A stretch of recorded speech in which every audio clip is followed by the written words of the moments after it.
সর্বশেষ হক হলো একজন সন্তানের জন্য মা বাবা যখন সন্তান উপযুক্ত বয়স হবে তখন সন্তানকে বিবাহ করাইবে। এমন করবে না সন্তান এখন বেকার, এখন আমি বিবাহ করাইব না, সন্তানকে আগে বিদেশ পাঠাইবে, সন্তানকে ব্যবসা ধরাই দিবে। এগুলো যখন হয় তখন না, এমন করা যাবে না। আমরা মনে করি 25 বছর আগে ছেলেদেরকে বিবাহ করা ঠিক না। কেন? 25 বছর আগে যে সে বিভিন্ন অপকর্ম করে এগুলা ঠিক নেই। এটার জন্য গুনাহগার হবে মা বাপ। যে করে সে যে হবে না এমন না, সেও গুনাহগার হবে। কিন্তু সে যেমন গুনাহগার হবে মা বাবাও গুনাহগার হবে। যদি বাবা মারা যায় ওই অবস্থায়, যে অবস্থায় সন্তানটা উপযুক্ত ছেলে বিবাহ করায় নাই, সে দুনিয়ার মধ্যে গুনাহের কাজ করবে আর এর পাপগুলো আপনার কবরও যাবে।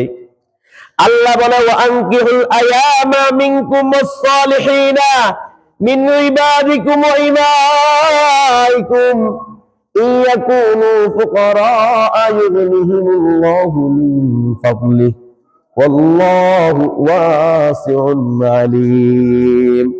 আমার বিধান নয়, আমার উপর কোনো মা বাপ মনোকষ্ট আনবেন না। আমি আল্লাহর কোরআনের কথা বলছি। ওয়ানকিহুল আয়ামা মিনকুম ওয়াস-সালিহিনা মিন ইবাদিকুম ওয়া ইমাইকুম। আল্লাহ বলে তোমাদের মধ্যে যারা বিবাহহীন, মানে যারা বিবাহ করে নাই, তাদেরকে তোমরা বিবাহ করাও। অভিভাবকদেরকে বলতেছে তোমরা তাদেরকে কি করাও?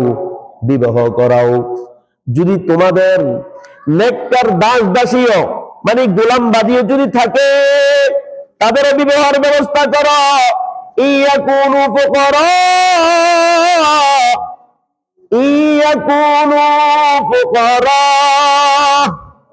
যদিও তারা নিঃস্ব হয়, কি হয় বলেন না, যদি তারা গরিব হয় তারপরও তাদেরকে বিবাহ করো।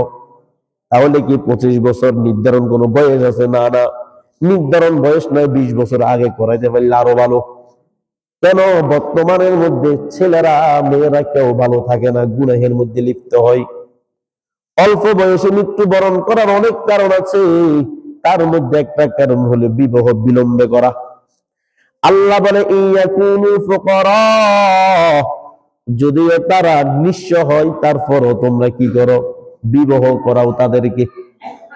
ইউগনিহিমুল্লাহু মিন ফাদলি, আমি আল্লাহ তাদেরকে রিজিক দিয়ে দিব, আমি আল্লাহ তাদেরকে ধন দিয়ে দিব, আমি আল্লাহ তাদেরকে সম্পদ দিয়ে দিব।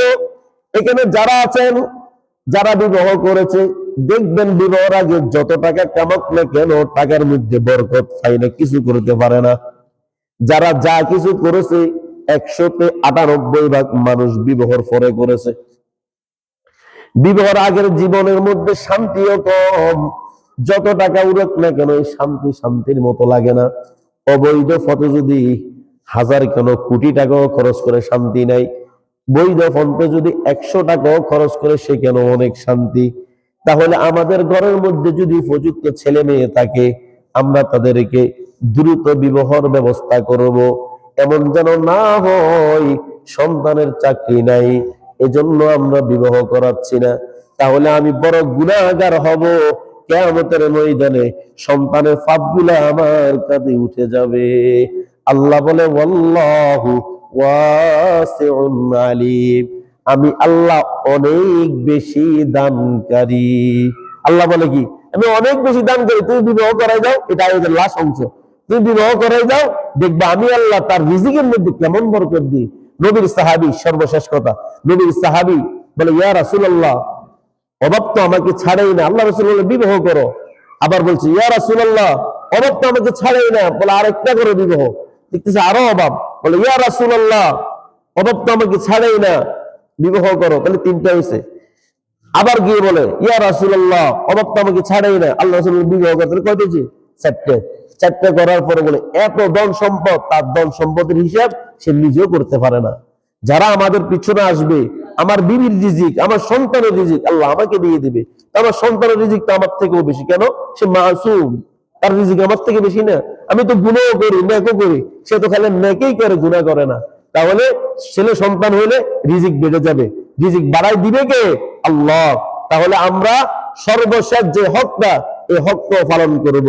আমি যে বয়সের হই না কেন, আমার সন্তান যদি উপযুক্ত হয়, আমি আমার সন্তানকে উপযুক্ত